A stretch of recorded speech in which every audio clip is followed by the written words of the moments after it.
Hello everyone, welcome to the season's first M2 Challenge track guide. This week we're at Oschersleben, a track where qualifying is key and you rarely see any overtakes.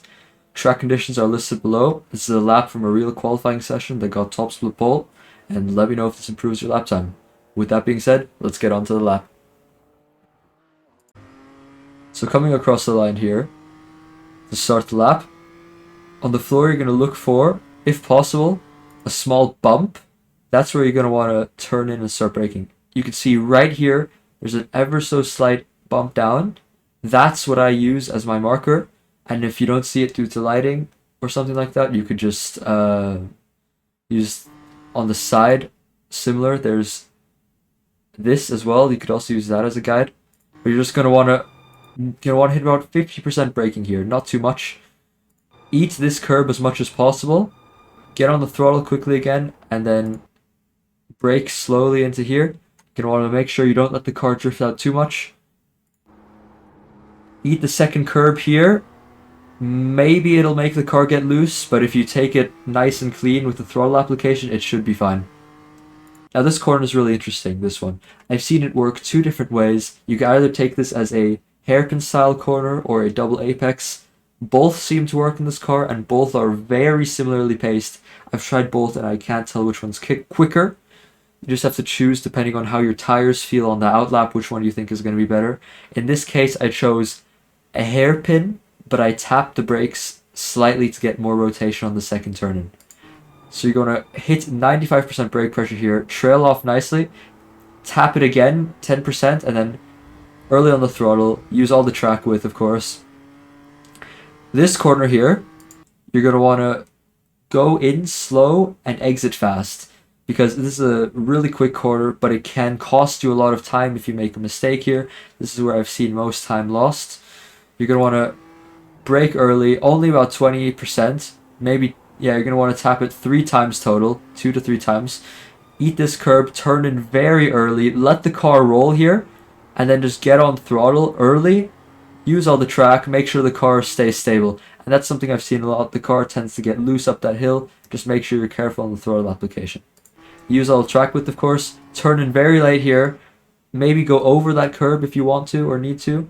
This is almost flat now, and once you go as close to this inside cone as possible, make sure you don't get a penalty. It's really easy to do that. Basically, just throw the car into the corner. Get on the brakes. Trail it up. Mount this curb as much as possible. You want to get really close to this red curb. If you look at it from the outside, you really want to be on it, basically. But you can't touch the red curb, otherwise it's going to loosen the car up. Going back into cockpit view, you're going to use all the track out here. But you want to make sure the car isn't understeering out the corner. You want to have a nice balance, because if the car's understeering, it's going to kill the engine, it's going to lose time. So here, this is a really interesting corner. This is again one of those slow in, fast out corners. You're going to want to brake after the 80. So I braked around, I'd say, 10-15 meters after the 80, maybe a bit earlier. Then you want to get to almost 100%.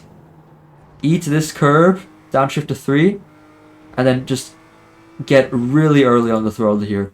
You're going to want to actually, if possible, yeah, this is perfect almost. Just go as far right as possible here, so you get a really nice run out of this corner, as close as possible to the inside. Use all the track there. You could push even a little bit more there. I think there's a bit more time in there. Then here, you're going to want to brake early, get as close to that inside red curve as possible. Use all the track here. You could actually go surprisingly far here. You could go 2 wheels onto the gravel before it gives you an off track. But here on the next corner, you have to be careful, because if you're all 4 wheels on this gray part, it's going to give you an off track. You're going to make sure that when you cross this part, at least 2 wheels are on the line or further. Brake really late, apex really late. Again, get as close as possible to the red curb. Use all the track. And to get every last 100th out of it, stay on the inside, across the line, 34.69. That was a P1 lap in top split. And qualifying is super important here. If you start on pole and get a decent start, it's basically impossible to pass as long as you maybe drive some defensive lines. It's really hard to break slipstream as well, but it's pretty easy to win from pole. So now we're going to move on to the whole lap uncut.